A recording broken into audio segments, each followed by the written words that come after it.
పని భారం మోపడం తగదు. రెవెన్యూ ఉద్యోగులపై పెరుగుతున్న ఒత్తిడి, శాఖ పరిధిలో ఖాళీలను యుద్ధ ప్రాతిపదికన పూరించాలి. తహసీల్దార్లు మండల కేంద్రాల్లోనే ఉండేలా అవకాశం కల్పించాలి. ప్రభుత్వం కీలకమైన ప్రజలకి అత్యంత దగ్గరగా ఉంటూ నిత్యం ప్రజలతో మమేకమైనటువంటి శాఖ రెవెన్యూ శాఖ అని ఈ శాఖలో పనిచేసి ఉద్యోగులపై పనిభారం మోపడం ప్రభుత్వానికి తగదని ఏపీ రెవెన్యూ సర్వీసెస్ అసోసియేషన్ అధ్యక్షులు బొప్పారాజు వెంకటేశ్వర్లు అన్నారు. నగరంలోని అంబేద్కర్ జంక్షన్లో రెవెన్యూ అతిథి గృహంలో సోమవారం విలేకరుల సమావేశం నిర్వహించారు. ఈ సందర్భంగా ఆయన మాట్లాడుతూ కొన్ని దశాబ్దాలుగా రెవెన్యూ శాఖ ప్రాధాన్యత ఇప్పుడు ప్రభుత్వానికి కీలకంగానే ఉంటుందని తెలిపారు. ప్రభుత్వాలు మారడం, కొత్త ప్రభుత్వం వచ్చిన ప్రతిసారి రకరకాలుగా ప్రజల కోసం చట్టాలు తీసుకురావడం, వాటిని మార్చడం జరుగుతుందన్నారు. అప్పటికప్పుడు ఆ చట్టాలపై అవగాహన పెంచుకోవడం, ఆ ప్రభుత్వం కోరుకున్నట్లుగా చట్టాలని అమలు చేయడం, ఇది రెవెన్యూ ఉద్యోగులకు పరిపాటిగా మారిందన్నారు. మా రెవెన్యూ ఉద్యోగులు నిత్యం పని ఒత్తిడితో ఉంటారని మాట జగమెరుగునటువంటి సత్యమని చెప్పారు. అయితే ఒకప్పుడు రెవెన్యూ ఉద్యోగులు సాధారణ ఎన్నికలు వచ్చినప్పుడు లేకపోతే ప్రకృతి విపత్తులు వచ్చినప్పుడు యుద్ధ ప్రాతిపదికన పనిచేసే వాళ్ళమని చెప్పారు. ప్రాధాన్యత ఎప్పుడు ప్రభుత్వానికి కీలకంగానే ఉంటుంది. అనేక ప్రభుత్వాలు రావడం, రకరకాలుగా ప్రజల కోసం చట్టాలు తీసుకురావడం, మళ్ళా మార్చడం, మళ్ళా మేము దానికోసం తర్ఫీదు అవ్వడం, మరలా ఆ ప్రభుత్వం కోరుకున్నట్లుగా చట్టాలని అమలు చేయడం, ఇది పరిపాటి. రెవెన్యూ ఉద్యోగులు నిత్యం పని ఒత్తిడితో ఉంటారనే మాట జగమెరిగినటువంటి సత్యం. అయితే ఒకప్పుడు రెవెన్యూ ఉద్యోగులు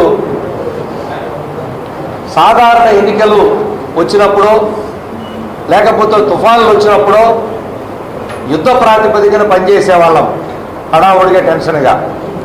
కానీ ఇప్పుడు పరిస్థితి ఎట్టుందంటే ప్రతిరోజు యుద్ధ ప్రాతిపదికనే పనిచేయాల్సి వస్తూ ఉంది. ప్రతి పనిని యుద్ధ ప్రాతిపదిక తీసుకోవాల్సి వస్తూ ఉంది. దీంతో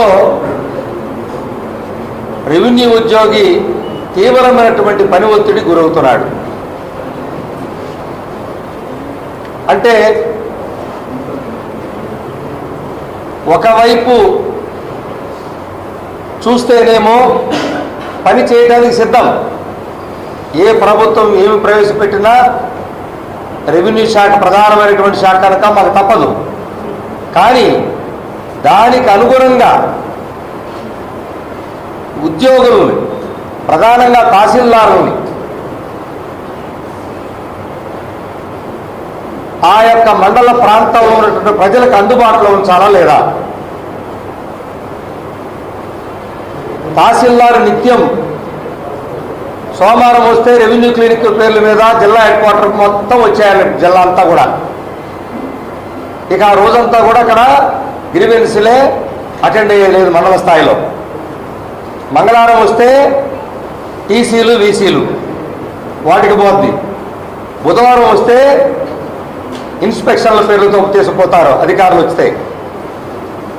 గురువారం ఉన్నతాధికారులు ఎవరు వచ్చినా రమ్మన్నా, లేదంటే గురువారం ఉంటాడు.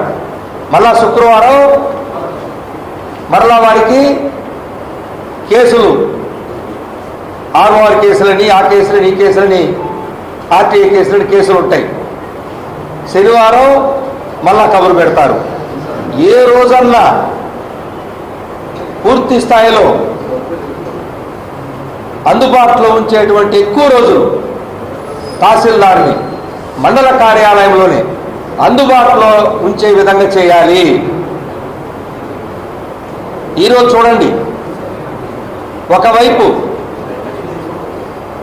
తీవ్రమైనటువంటి రీసర్వేలో ఒత్తిడి చేసిన కారణంగా గత ప్రభుత్వం హయాంలో ఏమైంది?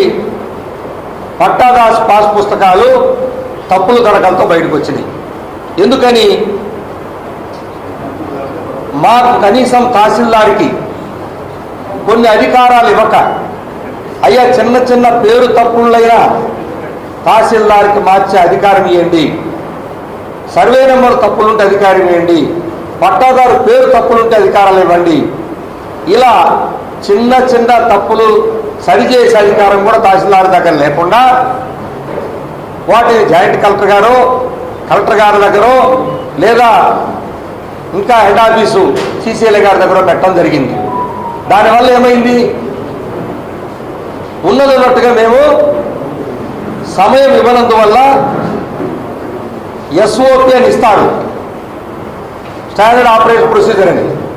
150 రోజులు ఉన్నదాన్ని 50 రోజులు కుదించి అడావుడు చేశారు గత ప్రభుత్వ హయాంలో. చెబుతూనే ఉన్నాం, అయ్యా తప్పులు జరుగుతాయని.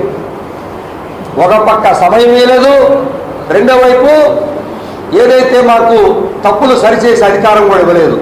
అందువల్ల ఈరోజు గౌరవ ముఖ్యమంత్రి గారు పట్టాదారు పాసు పుస్తకాలని మరలా మార్పు చేసి జాగ్రత్తలు చేసి కంప్లీట్గా తప్పులు సరిచేసే అధికారం కూడా